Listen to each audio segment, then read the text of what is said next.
Not the west of Africa, the UNICEF director for the region says the organization is attempting to prevent Burkina Faso's conflict with extremists from spreading to coastal countries such as Benin, Togo, Ghana, and Ivory Coast.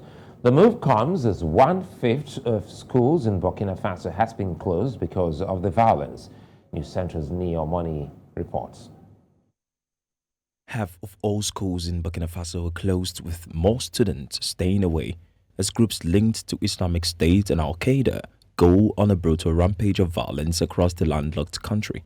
Sekinata Odrago is one of the over 700,000 students affected since she fled Djibo 2 years ago to live in the capital Ouagadougou. Applying for UN or state assistance is difficult as the government only registers displaced persons in camps far away from the capital. A nonprofit was paying the school fees for my brother and me, so I was able to start high school. But I left the school because the association could no longer pay for us both. While her brother's education continues, she works as a tailor. According to her mother, they were out of options. It was just too difficult. There were too many killings, attacks on police stations and gendarmeries.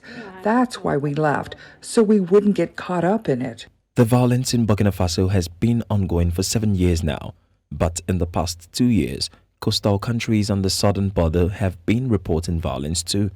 UNICEF's Western Central Africa director recently visited Burkina Faso alongside representatives from those coastal countries to help them prepare for a crisis like that of Burkina Faso.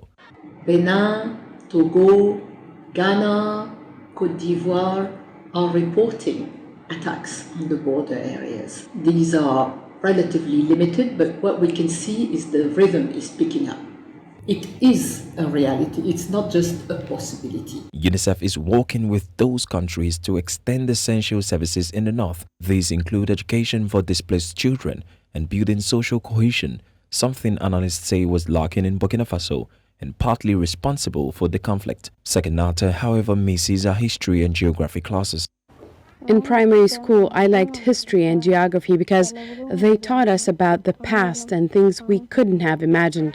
The Norwegian Refugee Council refused that a section of all schools closed in Western Central Africa are in Burkina Faso. Niyi, Omoniyi, reporting for News Central.